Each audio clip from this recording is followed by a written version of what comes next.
Capítulo 1. La comunicación, clave del éxito para tratar con personas. Las relaciones humanas no son una cuestión de suerte, sino que pueden gestionarse. Las reacciones de las personas no surgen porque así, al azar, sino que obedecen a múltiples factores y circunstancias. Conociendo estos factores y controlándolos, se pueden lograr que otras personas experimenten reacciones y actitudes que nos beneficien. Los investigadores del comportamiento humano reconocen que usando algunas estrategias específicas, una persona puede lograr que los demás actúen como ella quiere. Este es un dato fundamental para aquellos que necesitan de los equipos y de seguidores para su vida. El punto clave es la comunicación. El acto comunicativo supone la existencia de un emisor, de un receptor, de un mensaje, de un código, y todos estos factores se combinan e integran en un contexto, que es el lugar y la situación en la que la comunicación se realiza. Emisor y receptor son personas, y por serlo llevan en sí valores y creencias que han adquirido desde su nacimiento y que la sociedad ha moldeado. Cada acto comunicativo implica la relación entre esas personas y en él una de ellas generalmente intenta persuadir a las otras. Intentará convencer de que su punto de vista y sus objetivos son los mejores. Pero las otras personas también tendrán su opinión, sus intereses propios, sus necesidades, y las harán valer. Por tanto, atender a este escenario es un aspecto fundamental para tener éxito. Manejar fluidamente ciertas técnicas comunicativas favorecerá los buenos resultados. Una de estas técnicas fundamentales es evitar la negatividad en la comunicación. ¿Dónde hay negatividad? La crítica y la queja siempre son negativas y perjudiciales. Si en la comunicación una persona critica a las otras y se queja, sin dudas pondrá a los demás a la defensiva. Si la intención es conseguir su adhesión, no lo logrará. Todo lo contrario, ganará enemigos. En el polo opuesto, los elogios agradan y predisponen favorablemente.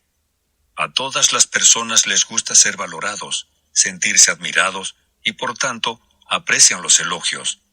Convencer a los demás amigablemente, sin criticar y con elogios, para que quieran lo que uno quiere, es una táctica interesante, especialmente a la hora de liderar un equipo. Mostrarse interesado por los demás, llamar a la gente por su nombre, haciéndoles sentir que la reconoces, sonreír, saber escuchar, hará que las personas a las que te diriges se sientan importantes y valoradas. Y si esto pasa, seguramente las tendrás a tu lado en lo que propongas. Los líderes efectivos nunca critican autoritariamente a los demás, asumen sus propios errores. Cuando entablan una conversación, aunque sea para marcar un error en un empleado, siempre empiezan sus palabras positivamente.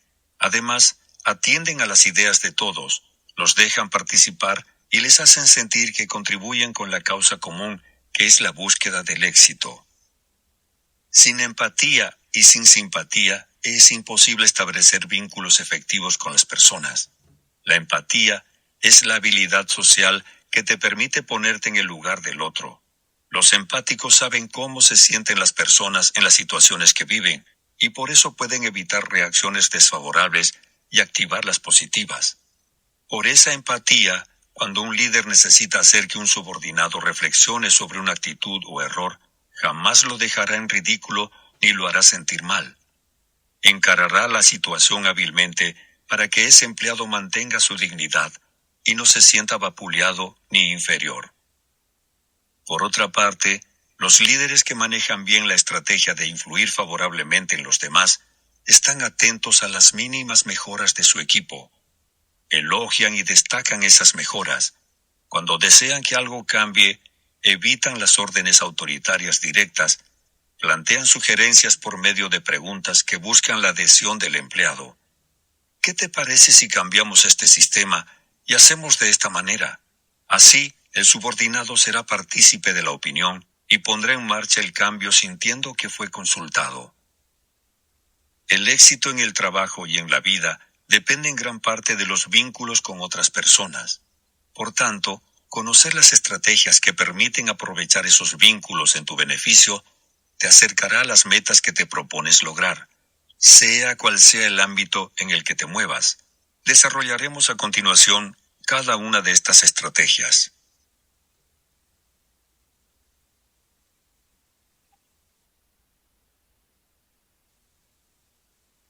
Capítulo 2. Sonríe.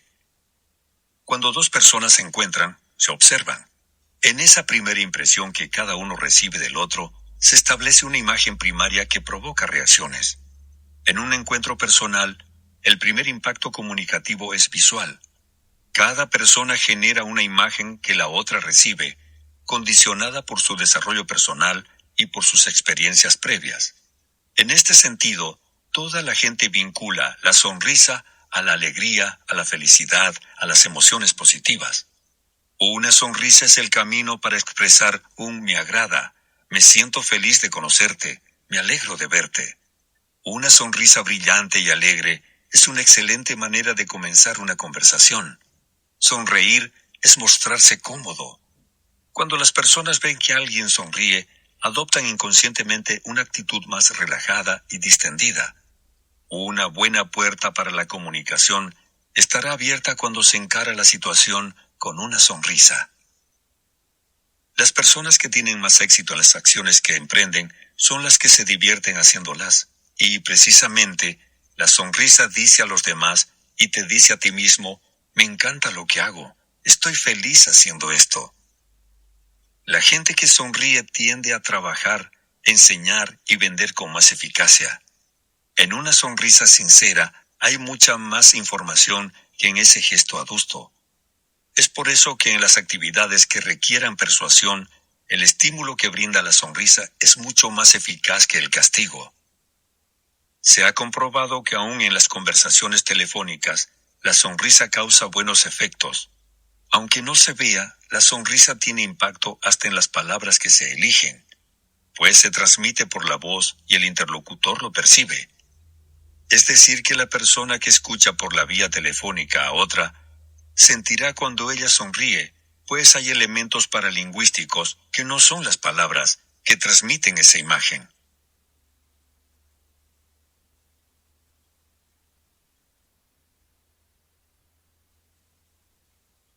Capítulo 3. ¿Y si no tienes ganas de sonreír? Todo el mundo busca la felicidad, y el medio para encontrarla es controlar los pensamientos. La felicidad no depende de condiciones externas, depende de nuestro mundo interior. Y la sonrisa es la manifestación más sencilla de ese estado del espíritu. ¿Qué pasa cuando no tienes ganas de sonreír? Pues debes generar esa sonrisa. Tienes que esforzarte por lograrlo. Piensa en algún suceso grato, en personas que te hacen feliz, en momentos que has vivido con alegría. La sonrisa surgirá naturalmente y todo tu espíritu se pondrá en actitud positiva. Te sentirás mejor y más estimulado.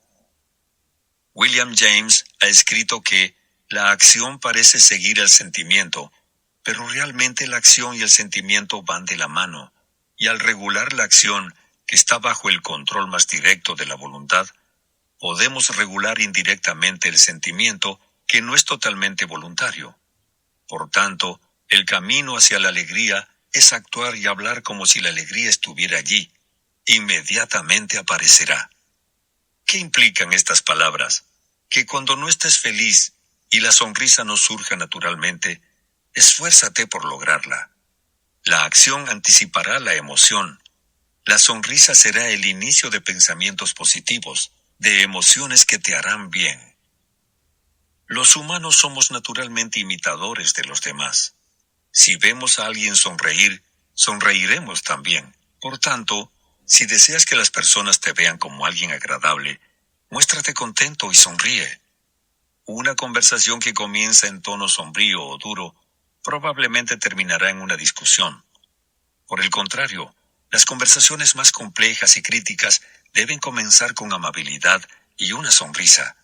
Desde allí, el cambio será más fácil para el acuerdo. La sonrisa genera emociones positivas, por lo que deja de ser un rasgo solo aparente para convertirse en un motor del estado de ánimo. La sonrisa es mensajera de bondad. Ilumina la vida de aquellos que la ven. Veamos un ejemplo. Si un empleado está rindiendo menos de lo que se espera de él, el líder empezará la entrevista destacando lo positivo, siempre amablemente y con una sonrisa. Se referirá a lo que hace bien, a sus cualidades personales, a la relación con los demás, es decir, a los aspectos de su desempeño que son buenos. Luego vendrá la observación de lo que debe mejorar. Seguramente el empleado se mostrará de acuerdo con el jefe y no tomará a mal las observaciones. La amabilidad y la sonrisa habrán cumplido con su fin. Hay un sabio proverbio chino que dice: el hombre cuya cara no sonríe no debe abrir una tienda.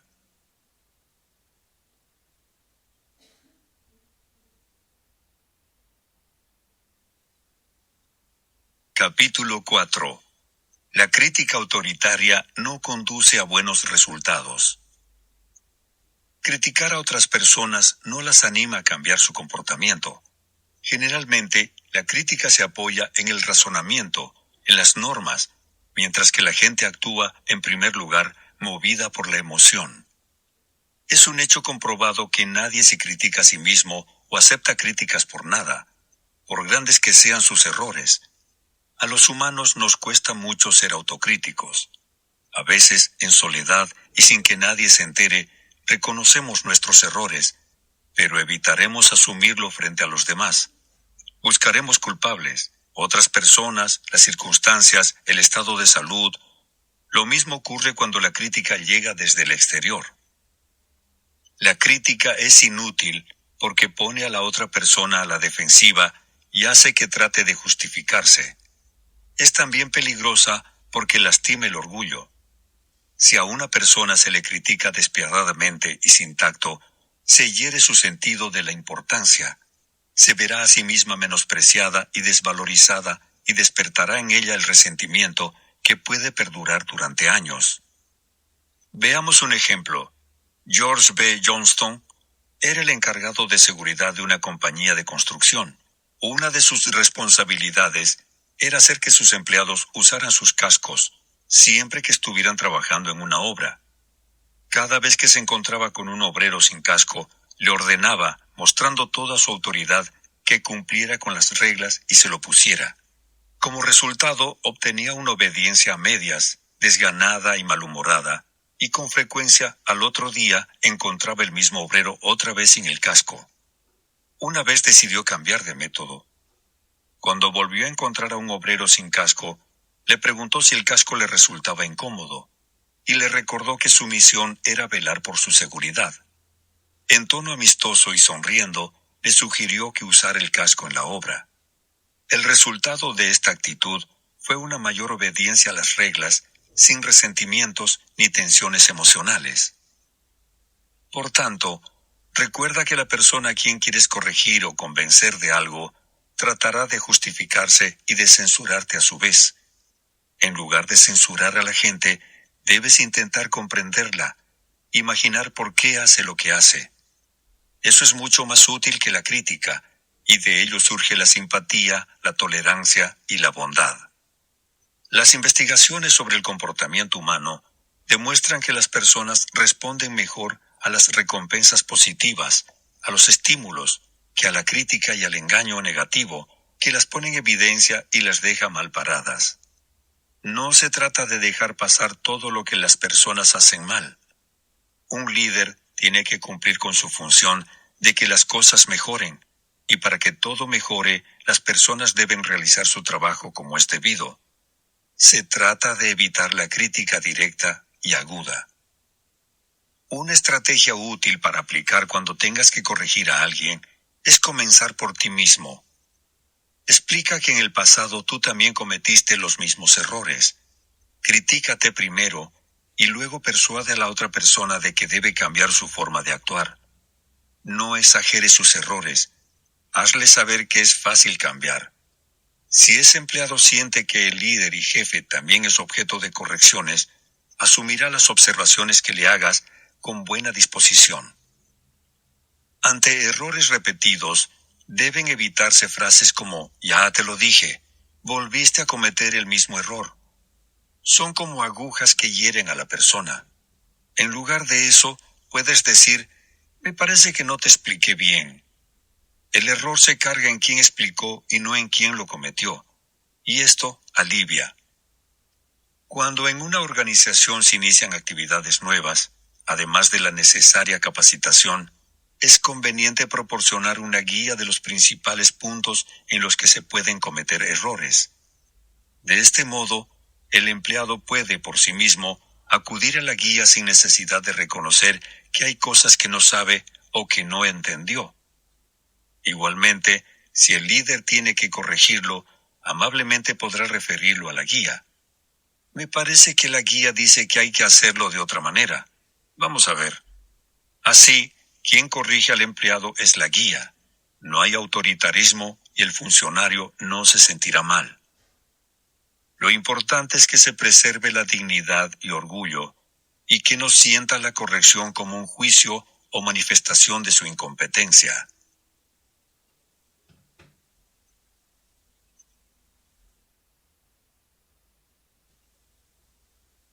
Capítulo 5.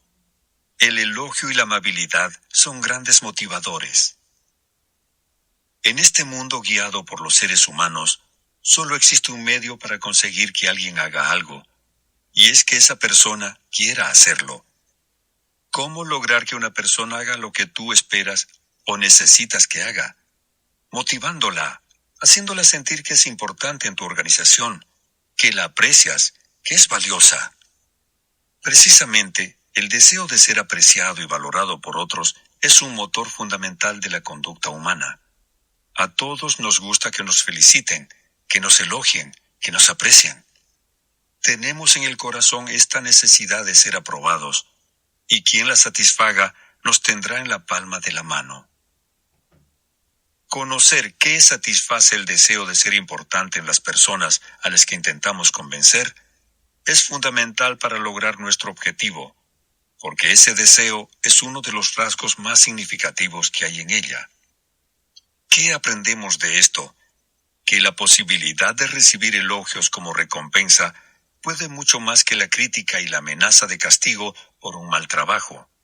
Escuchar una manifestación de aprecio sincero abre a las personas a escuchar con actitud positiva nuevas ideas y sugerencias. Si quieres lograr buenos resultados con las personas y despertar en ellas entusiasmo, debes actuar por medio del aprecio y del aliento. Nada que mate más las ambiciones de una persona que las críticas.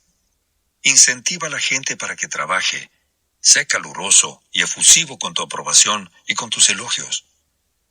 Esta reacción al elogio que actúa como motivador se observa en todos los órdenes de la vida.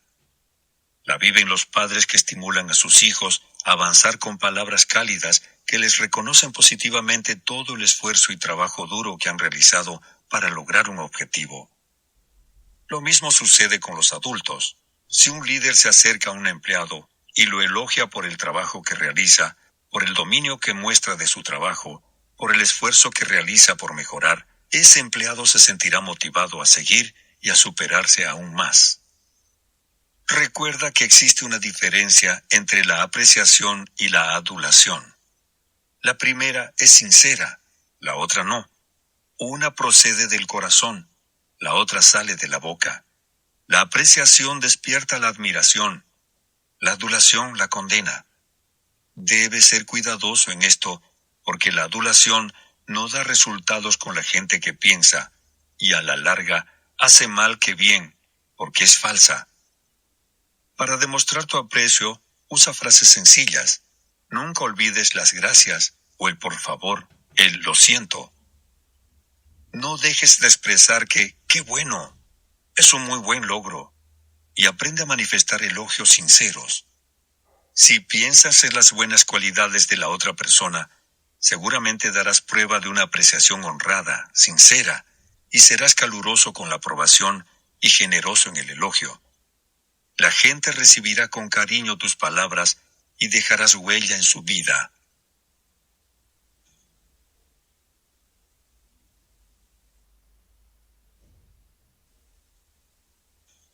Capítulo 6.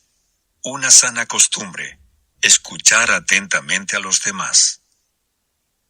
Es importante conocer las aspiraciones, ambiciones, gustos y motivos de las personas en las que queremos influir. El único modo del que disponemos para lograrlo es mostrarnos verdaderamente interesados en ella. Generar instancias de diálogo en las que mostraremos una actitud de escuchar interesados de lo que la persona nos dice sobre sí misma y realizar sugerencias sobre cómo conseguirlo es el primer paso. Habla poco y escucha mucho. Pregunta a la persona sobre sí misma. Anímala a hablar sobre sus aspiraciones. El secreto de ser interesante es simplemente interesarse. Escuchar realmente implica brindar a la otra persona toda tu atención. Tienes que hacer el esfuerzo para concentrarte en lo que ella está diciendo. Interrumpe solo para profundizar algún aspecto de su elocución. Recuerda que hablar de ti mismo en exceso, sin dar lugar a los demás, sin escucharlos, interrumpiéndolos constantemente cuando hablan, hará que instantáneamente los otros te desaprueben, pues estarás mostrando que estás demasiado centrado en ti mismo, que solo te preocupas por ti mismo. Las personas más carismáticas no son las que frente a otras hablan y hablan sin cesar. Todo lo contrario. Las personas que atraen y logran la atención de los otros son las que escuchan más de lo que hablan. Si una persona es un buen oyente, los demás considerarán que es carismática y atractiva.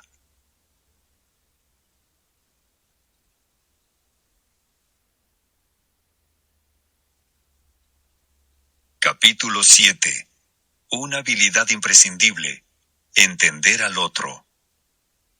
Al tiempo que escuchas a la otra persona, es conveniente entender sinceramente la razón por la cual ella piensa y procede de la forma en que lo hace.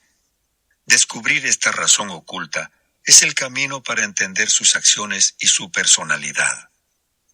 Con actitud empática, te pondrás en el lugar de la otra persona. Intentarás descubrir qué pensarías, cómo reaccionarías si estuvieras en sus zapatos. Allí tendrás un punto de partida para trabajar la persuasión. Si logras entender qué pasa por la cabeza o por las emociones de la otra persona, encontrarás el camino para lograr que cambie su postura, si es eso lo que necesitas. Sal de tu propia visión. Sitúate en la perspectiva del otro. Mira con sus ojos. Analiza qué le afecta. Te ahorrarás muchos disgustos y lograrás tus objetivos. Si hay un secreto para el éxito, reside en la capacidad para apreciar el punto de vista del prójimo y ver las cosas desde el punto de vista, así como del propio, dijo Henry Ford. Estas palabras sintetizan la actitud de entender con verdadero interés a la otra persona, lo que permitirá despertar en ella un deseo vehemente por contribuir a tu causa.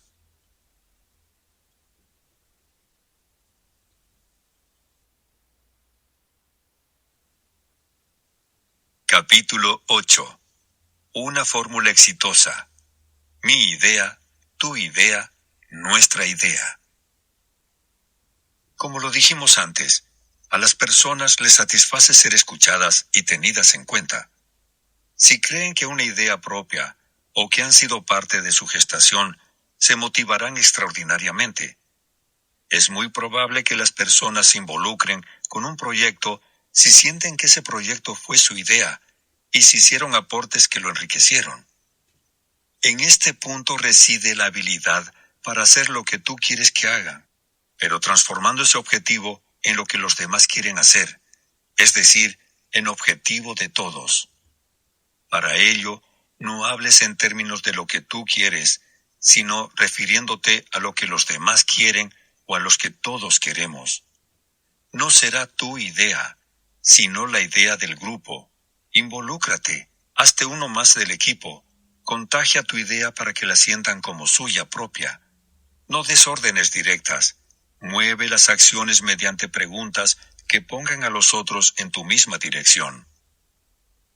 La negociación utilizada especialmente en ámbitos judiciales tiene su base en estos conceptos.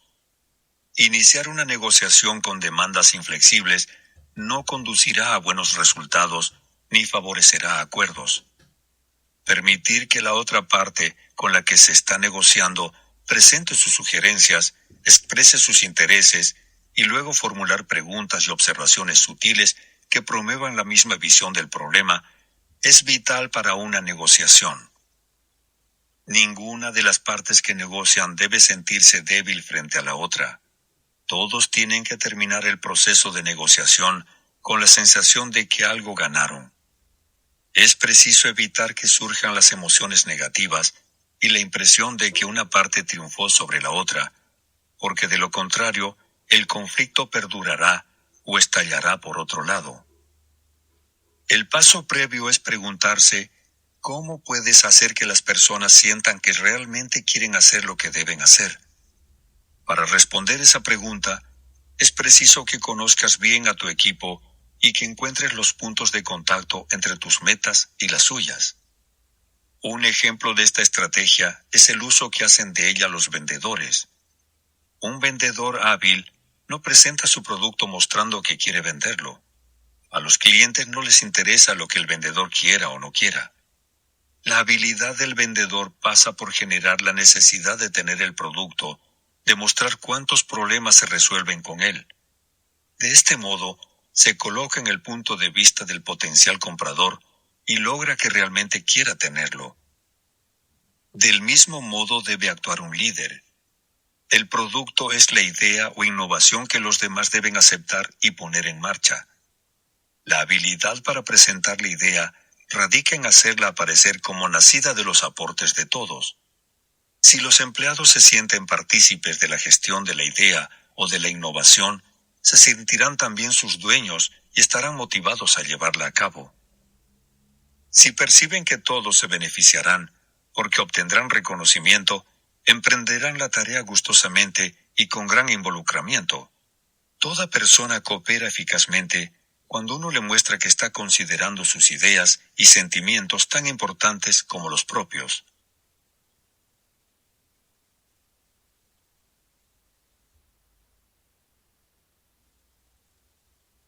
Capítulo 9. La demostración de interés genuino conquista. La gente disfruta cuando dialoga con buenos oyentes, cuando siente que la escuchan, pero también se siente muy bien cuando habla con alguien que está bien informado de lo que le interesa, como su trabajo o sus aficiones. Por tanto, complemento indispensable de la escucha atenta es estar informado sobre los temas de interés de los otros. Es esta una habilidad que el líder puede entrenar. ¿Cómo conocer los intereses de sus empleados? Puede incorporar en la ficha administrativa un ítem que se refiera a hobbies o al uso de tiempo libre. De este modo, cuando tenga que acercarse a alguno de sus empleados, revisará su ficha, se enterará de sus intereses y se preparará para abordar la conversación. Será una excelente puerta de entrada. Y si es el empleado el que debe encarar una conversación con su jefe, un buen inicio puede ser referirse a alguna foto que tenga en su despacho. Si una persona exhibe una foto en su lugar de trabajo, es porque está orgulloso de esa imagen, porque la condiciona efectivamente. Por tanto, que alguien atienda esa imagen lo llenará de orgullo y lo predispondrá positivamente. El ejemplo de Theodore Roosevelt es muy ilustrativo. Cada vez que iba a conocer a alguien, se preparaba para el encuentro, leyendo y recabando información sobre lo que a la otra persona le interesaba. Sabía que la ruta para agradar al otro era la capacidad de hablar sobre los temas que esa persona más valoraba. Se trataba de hacerlo sentir que se comparten creencias, conocimientos, gustos, una actitud de imitar. Siempre que conozcas a alguien, esfuérzate por encontrar un punto fuerte en su personalidad, algo que admire o que le guste mucho. Muéstrate interesado y anima a la persona a que hable sobre ello. De vez en cuando, introduce también tu opinión y muestra que conoces algo del asunto y que también te interesa el tema.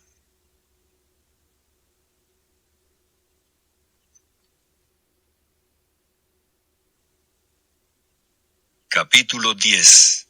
El nombre propio es la palabra más importante en cualquier idioma. El nombre propio nos hace únicos, distintos a los demás. nos distingue y enaltece. Dirigirse a alguien llamándolo por su nombre, sea una camarera o un ejecutivo, es una estrategia mágica que abre las puertas a la interacción amigable y, por tanto, a los buenos resultados. Recordar el nombre de una persona muestra que realmente sientes aprecio por ella, que la valoras, que sabes realmente quién es, que tienes interés genuino en ella. Tengamos presente que la información que damos, la pregunta que hacemos, adquiere una importancia especial cuando le agregamos el nombre de nuestro interlocutor. Por tanto, un truco simple para generar afecto es recordar y usar con frecuencia el nombre de las personas en las que pretendes influir. Siempre que conozcas a alguien, recuerda su nombre y utilízalo naturalmente con frecuencia durante el encuentro. A la otra persona le gustará al instante. Por tanto, es necesario ejercitar técnicas de memoria que nos entrenen en la habilidad de recordar nombres. Un ejecutivo que no tiene la habilidad de recordar nombres desconoce una parte importante de su trabajo y desaprovecha un recurso muy valioso. Napoleón III empleaba una técnica que resulta muy útil aún en estos tiempos. ¿Cuál era? Preguntaba el nombre de su interlocutor y a veces decía: «Lo siento, no lo oí bien. ¿Puede repetirlo?».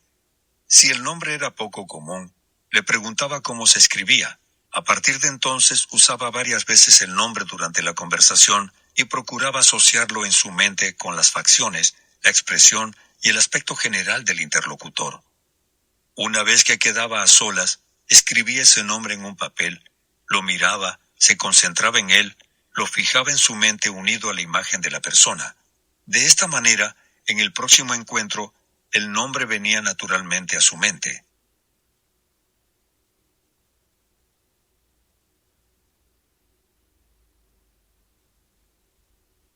Capítulo 11. Evita las discusiones. Evitar las discusiones es la única forma de ganarlas. ¿Cuál es el beneficio de discutir con los demás? Ninguno. Está comprobado que 9 de cada 10 veces, luego de que la discusión ha terminado, ambas partes estarán aún más afianzadas en su posición inicial. La mayoría de las veces, las personas que participan en la discusión quedan más firmemente convencidas de que tienen razón, aunque no haya sido su opinión la que triunfó. Aunque seas el dueño de argumentos muy válidos e inteligentes, nada ganarás con tales argumentos. No importa cuál sea el resultado.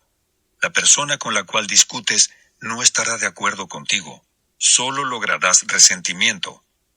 Si discutes, peleas y contradices, podrás sentir a veces que has triunfado, que tus argumentos fueron más valiosos que los de tu oponente, pero tu triunfo será efímero, vacío, porque jamás obtendrás la buena voluntad del otro. Aunque ganes, la discusión y tus argumentos se impongan, estarás perdiendo, porque las otras personas aceptarán tu triunfo contra su voluntad, pero estarán resentidas. Por lo tanto, no contribuirán con la causa, intentarán mostrarte a cada momento que estabas equivocado y buscarán todas las oportunidades para que tu opinión sea desvalorizada por los hechos. Por lo tanto, la estrategia más fructífera es evitar las discusiones desde el principio. Un malentendido, una diferencia, nunca termina gracias a una discusión, sino gracias al tacto, a la diplomacia, a la conciliación y a un sincero deseo de valorar el punto de vista de los demás y de descubrir sus fortalezas. En un artículo publicado en Bits and Peace, se expusieron algunas sugerencias para impedir que un desacuerdo se transforme en una discusión. 1. Acepta el desacuerdo. El primer acto es reconocer que las opiniones son diferentes y que el camino será el intercambio que permite el acuerdo. 2. Desconfía de tu primera impresión instintiva. Las primeras impresiones y reacciones instintivas son generalmente emocionales, y las emociones no son buenas consejeras a la hora de una decisión, de una conversación, de una negociación. Por tanto, nunca confíes ciegamente en lo primero que viene a tu mente. Enfría tu cabeza y analiza. 3. Controla tu carácter. Si eres de esas personas que reaccionan muy expresivamente, tienes que dominar esas manifestaciones. No es gritando ni violentándote que lograrás acuerdos. Es importante controlar el carácter. 4. Busca las áreas de acuerdo. Seguramente, si analizas la situación fríamente, encontrarás puntos concordantes con los demás que pueden servir de base para construir un acuerdo que deje a todos satisfechos. 5. Sé honesto. Este es un aspecto clave en la vida. No se trata de manipular a los demás para ganar, sino de actuar con honestidad, convencido de lo que propones es realmente lo mejor, lo que beneficiará a todos. 6. Promete pensar y analizar con cuidado las ideas de tus oponentes. No tomes decisiones a la ligera. Si pides tiempo para analizar lo que los demás proponen, estarás mostrando que realmente te interesan sus aportes, que los consideras valiosos, y realmente hazlo. Analiza las ideas de los demás. 7. Agradece sinceramente a tus oponentes por tu interés.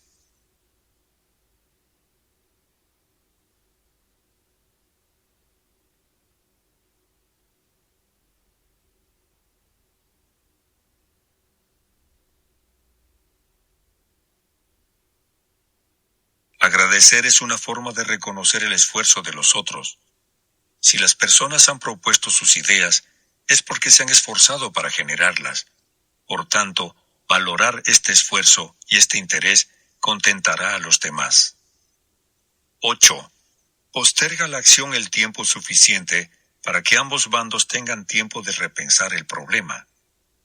Seguramente, después de un encuentro de intercambio, las partes podrán reconsiderar sus opiniones a la luz de las ideas de los demás. Debes tener presente que hay momentos en que los argumentos contrarios son necesarios e inevitables, ayudan a pensar y a crecer, pero las personas que los esgrimen deben mantener sus emociones fuera de ellos para que el intercambio no se transforme en discusión. Por lo tanto, es preciso actuar con amabilidad y con una sonrisa, destacando aquellos puntos en los que ambas partes están de acuerdo. Desde allí, se irán buscando los consensos sobre los aspectos más controversiales.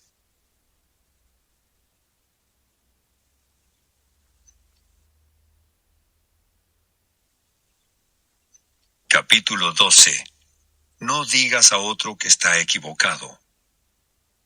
Siempre que dices a otro directamente que está equivocado, implícitamente le estás comunicando: soy superior a ti, yo soy dueño de la verdad. Esta forma de proceder ataca la autoestima. Los sentimientos y el amor propio de la otra persona serán heridos. Las personas actúan movidas por sus prejuicios. Molesta saber que alguien les hizo ver que estaban equivocadas, porque todo el mundo quiere tener la razón. Por tanto, la sutileza es el camino de entrada. Es más conveniente que, cuando quieras expresar tu oposición y tus diferencias con las opiniones de alguien, nunca uses expresiones absolutas del tipo de: está claro que... Obviamente el caso es que... Para que la otra persona revea su propio punto de vista, es mucho más efectivo mostrarse humilde y reconocerse como persona que puede fallar. Dirás, por ejemplo: yo tenía una idea diferente, pero por supuesto, podría estar equivocado. Me equivoco seguido, así que veamos los hechos de nuevo juntos. Jamás te sentirás en aprietos por admitir que quizás te equivocas. Eso detendrá todas las discusiones y dará a la otra persona el deseo de ser tan justo y ecuánime como tú. Le harás admitir que él también puede equivocarse. Si muestras tu opinión con sutileza y diplomacia, la otra persona no se molestará antes de escuchar.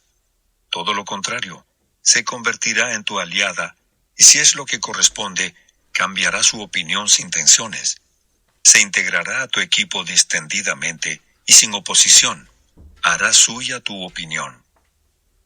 Benjamin Franklin adoptó una estrategia inteligente para no oponerse abiertamente a otros. Al hablar con los demás, desterró expresiones como ciertamente, indudablemente, pues las consideró demasiado estrictas y entendió que mostraban una mentalidad rígida. Eligió frases como creo que yo concibo o me imagino. Integrar estas expresiones a su discurso es una buena herramienta.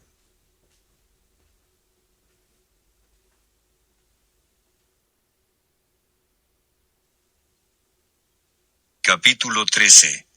Admite tus propios errores. En algún momento de nuestras vidas, con mayor o menor frecuencia, todos cometemos errores. Cada vez que esto ocurre, habrá alguien esperando para amonestarte por ello, o para burlarse de ti. Para evitarlo, el único camino es reconocer el error en forma rápida y clara, si es posible, antes de que los demás lo perciban. Hay un cierto grado de satisfacción en tener el valor de admitir los errores propios. No solo limpia la situación de culpa y te exime de una actitud defensiva, sino que a menudo ayuda a resolver el problema creado por el error. Quien admite sus errores está por encima de los demás y asume un sentimiento de nobleza. Está mostrando que le interesa hacer las cosas bien y que no se guía por el qué dirán. Esto traerá un efecto que te beneficiará. En el momento en el que tu oponente estaba planeando criticarte o reprenderte, reforzando así su propia autoestima al sentirse superior a ti, tú admitiste tu culpabilidad y reconociste tu error. La situación habrá cambiado completamente. A la otra persona solo le queda una posibilidad para sentirse importante: perdonarte. El autor de este libro, Dale Carnegie, relata que experimentó esto una vez cuando un oficial de policía lo atrapó caminando con su perro sin bozal. Incluso antes de que el oficial empezara a hablar, Carnegie mismo expresó lo muy apenado que estaba y lo inaceptable que había sido su descuido. Gracias a este reconocimiento de su error, el oficial aceptó las disculpas de Carnegie y lo dejó ir sin ninguna multa ni amonestación. Recuerde el antiguo proverbio: peleando no se consigue jamás lo suficiente, pero cediendo se consigue más de lo que se espera.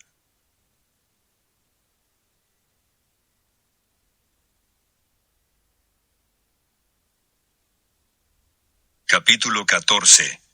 La amabilidad vence. Si te enfrentas a alguien con ira, si le dices todo lo que se te ocurre sin filtro, seguramente descargarás tus sentimientos. Pero, ¿y la otra persona? ¿Le será fácil acordar algo contigo al oír tus arranques belicosos y al ver tu actitud hostil? Ya lo dijo Woodrow Wilson: si vienes hacia mí con los puños cerrados, creo poder prometerte que los míos se apretarán más que los tuyos. La actitud violenta de un interlocutor genera actitud violenta en el otro. No es posible obligar por la fuerza a alguien para que acuerde contigo, pero es posible conducirlo suavemente a que lo haga. La amabilidad es la llave. Por tanto, tratar de convencer a otra persona requiere ser amable, educado y paciente.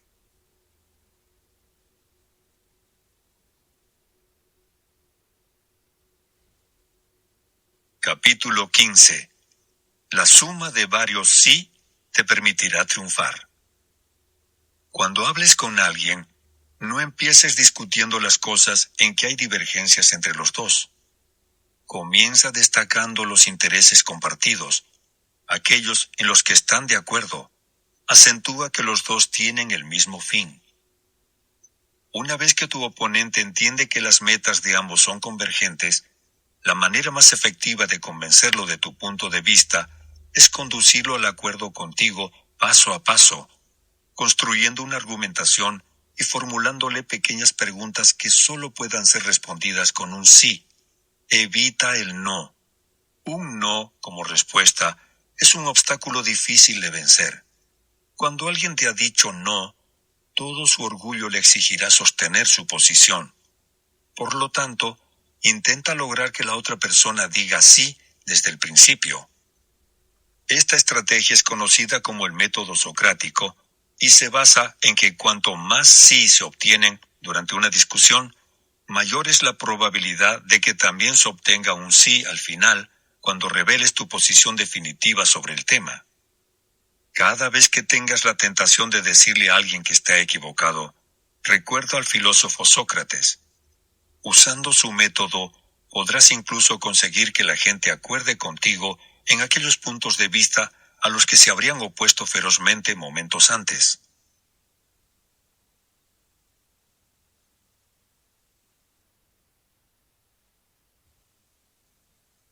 Capítulo 16. ¿Cómo lograr adhesiones y cooperación? Si sentimos que una idea es nuestra, nos involucraremos con ella y trabajaremos incansablemente hasta hacerla realidad. Cualquier persona tiene más fe en las ideas que ella misma descubre que en aquellas que recibe de otros. Por tanto, es un error tratar que los demás se apeguen con toda la fuerza a una idea que reciben de otro. Es un camino mucho más efectivo realizar sugerencias y dejar que los demás lleguen por sí mismos a la conclusión. En este sentido, presentar un problema al equipo y proponer el análisis colectivo es una excelente estrategia. Detallas las herramientas y los recursos de los que se dispone y poner a las personas en actitud de pensar qué hacer es un camino sumamente valioso para lograr la integración del equipo y la dedicación de todos. Está comprobado que a nadie le gusta sentir que se le está obligando a que compre algo o a que realice alguna acción determinada. Las personas prefieren creer que compran y hacen lo que desean. Refiriéndose a esto, el gran poeta Alexander Pope expresó que al hombre hay que enseñarle como si no se le enseñara y proponerle lo desconocido como si él mismo lo descubriera en su interior.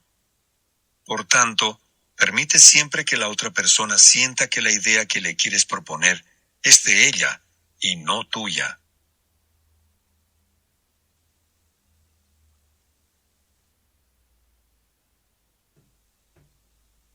Capítulo 17.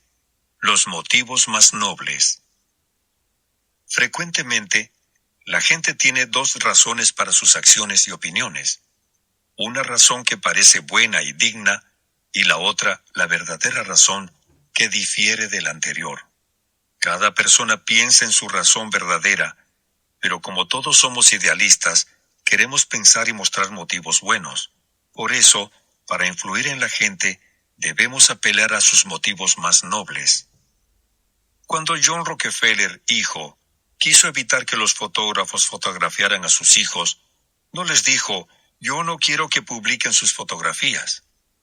Apeló a los sentimientos más nobles de los periodistas.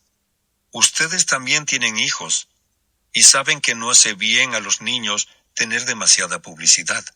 Y solo con eso los convenció. Hay excepciones a la regla, pero en general, las personas reaccionan favorablemente si se les hace sentir que las consideran sensibles, honestas, rectas y justas. Algunas empresas utilizan estrategias que se basan en este principio. Apelando al deseo de todos de defender ideales y objetivos nobles, pueden lograr que los empleados trabajen con más dedicación y más arduamente. ¿Cómo? Recurriendo al motivo del beneficio del cliente. Trabajamos para que los clientes tengan lo mejor, será la consigna. Este es un objetivo muy noble porque se refiere al bien común y no al personal.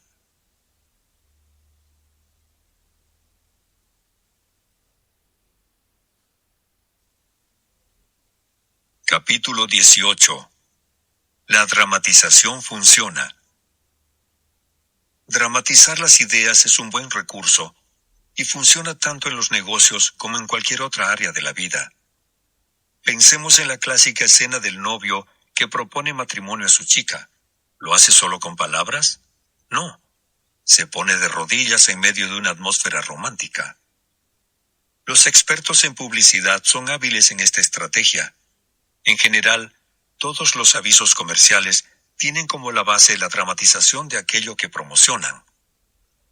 Pero no solo es exitoso en el terreno de la publicidad, sino que también lo es en un nivel más interno de negocios.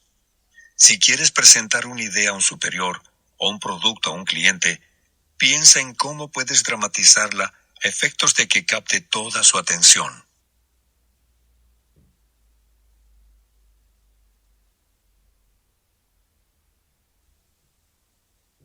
Capítulo 19. El desafío es un gran motivador. Uno de los más destacados investigadores del comportamiento humano, Frederick Hesberg, analizó las actitudes laborales de miles de personas. Su campo de investigación incluyó gente de las más diversas profesiones, desde obreros hasta altos ejecutivos. Llegó a la conclusión de que un factor motivador exitoso es el desafío. Si la persona encuentra su trabajo emocionante y desafiante, estará motivada a hacerlo. Este hecho se basa en que las personas aman el juego que les brinde la oportunidad de probar su valor, de sobresalir, de ganar. Las rutinas agobian, cansan, entristecen. Por tanto, por más rutinaria que sea la tarea que un empleado deba hacer, preséntala como un desafío.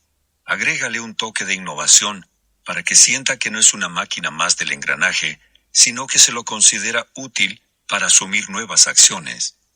Por tanto, presentar las tareas como desafíos generará el impulso necesario para que la persona la asuma con beneplácito y se involucre genuinamente con ella.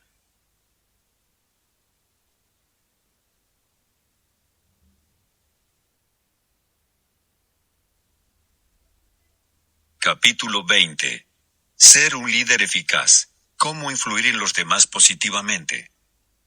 Si tienes que marcar un error y hacer que la otra persona lo reconozca, comienza con una alabanza sincera. Sonríe, siempre sonríe. Reconoce tus propios errores antes de marcar los de los demás. Guía al otro con preguntas en vez de dar órdenes directas. Permite que el otro salve su orgullo y prestigio. Alaba el más pequeño progreso y mejora de cada persona. Haz que los errores parezcan fáciles de corregir. Otorga a la otra persona una reputación a la altura de lo que quieres lograr. Haz que se sienta feliz de lograr lo que tú quieres. Está comprobado que interiorizar y poner en práctica las sugerencias de este audiolibro facilita los logros profesionales y personales. Las relaciones humanas, tanto en el trabajo como en la vida familiar y de amigos, son determinantes en el éxito.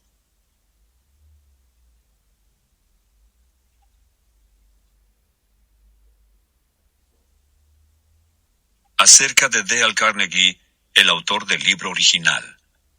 Dale Carnegie fue uno de los pioneros en dedicarse a la investigación sobre las relaciones públicas, vínculos en los negocios y autoayuda. Creció en la granja de sus padres, en la que trabajó mientras estudiaba, hasta que se graduó de maestro de escuela. Fue uno de sus maestros, Robert Hart, quien sembró en él la semilla de la sensibilidad ante el trato humanitario. Aplicando algunos principios que iba descubriendo con la práctica, se volvió un destacado vendedor que lo llevó a ser líder en la empresa para la que trabajaba. Su obra recoge sus experiencias de vida y el resultado de sus investigaciones. Desde su publicación, el libro Cómo ganar amigos e influir sobre las personas ha sido considerado como una herramienta de formación para todas aquellas personas que aspiren a mejorar sus vínculos con los demás.